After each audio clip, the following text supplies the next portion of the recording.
Қайырлы күн әріптестер. Мен Елубаева Мария Сексенқызы, Ақсу қаласының дарынды балаларға арналған мамандандырылған гимназиясының бастауыш сынып мұғалімімін. Бүгін сіздердің назарларыңызға 4-ші сыныпта әдебиеттік оқу пәнінен өткізген сабағымды ұсынбақпын. Бұл сабақта бағдарламаның 7 модулін ықпалдастыра отырып, жаңа әдіс-тәсілдерді қолдандым. Сондай әдіс-тәсілдердің бірі әткеншек әдісі. Бұл әдіс оқушыларды бірлескен жұмысқа, бірге ойлап ортақ шешім қабылдау дағдыларын қалыптастыруға көмектеседі. Оқушылар белгілі бір сұраққа қатысты ойлары мен жауаптарын жиынтық тізімін жасайды. Және де шағын топта жұмыс жасай отырып, өз ойларын ортаға салады, бірлесе жұмыс атқарады, сонымен қатар басқа топтың ұсыныстарын бірге бағалап, өз ұсыныстарын негіздей алады. Бұл әдіс-тәсіл оқушыларды ұйымшылдыққа, бірлікке тәрбиелей отырып, барлық сынып оқушыларының толық қатысуын қамтамасыз етеді. Мен әр топқа әртүрлі сұрақтар беремін. Әр топта әртүрлі бір түсті тек қана жаңа фломастерлер бар, маркерлер бар. Сол түспен ғана орындаймыз тапсырманы. Сұрақтарды оқып таныстырып.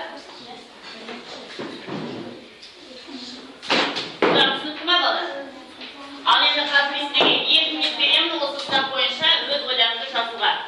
Оны қандай түрде жазасыз, өзіңіз білесіз. Аллах берді.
Екінші топ сіздер, бірінші топқа келесіңдер, біз карусель әдісі, карусель сіздерге келеді.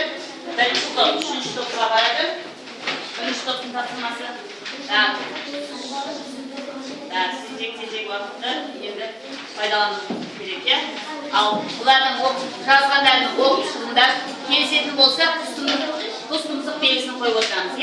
Тағы не қосар едіңдер, астына жазуларға болады үстерінен.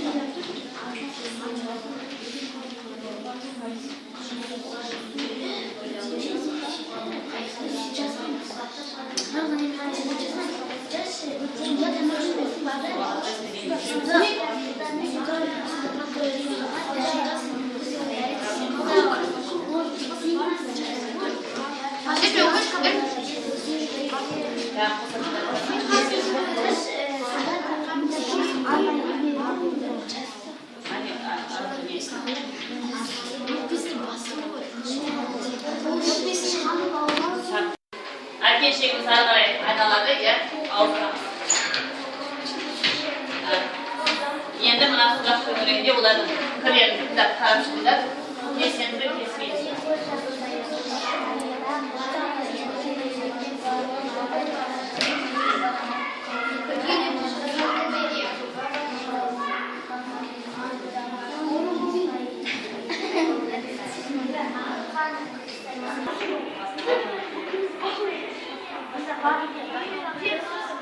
Сұраққа жауап бердік. Өзен көл жағасына барарда қандай ережелерді ескеру керек? Бірінші, ата-анасыз бөтен өзенге баруға болмайды. Екінші, терең жерге барма. Үшінші, белгі тұрған жерге жолама. Ал төртінші, шомылған кезде тамақ жеме. Үшінші топ осындай ережелер қосты. Суға дәрет сындырмау, ал екінші топ суға қоқыс тастамау, терлеп тұрып шомылмау. Біздің топтық сұрағымыз ол судан құтқару және алғашқы көмек. Біз топпен ақылдасып бұл судан шешімдерге келдік. Біріншісі, үлкендерді шақыру. Екіншісі, құтқару шеңберін нақтыру. Үшіншісі, ұзын таяқша тауып, онан адамды шығарып алу. Алғашқы көмек көрсету. Және бесінші, жасанды дем беру. Ал бірінші топ бізге өкпені басу және де су шығару деп жазды. Ал біз оған келіспедік. Дұрысында тыныс алу жолдарын қарастыру. Бізге қалғандары келісті. Бізге мынандай сұрақ берілді. Суға жүзудің қандай пайдасы бар? Біз ол сұраққа былай деп жауап бердік. Бірінші, бұлшық еттерің қатаяды. Екінші, батып бара жатқан кісіні құтқара аласың. Үшінші, суға батпайсың. Төртінші, арқан қисаймайды. Бұған үшінші топ келісті. Ал үшінші топтың жауабы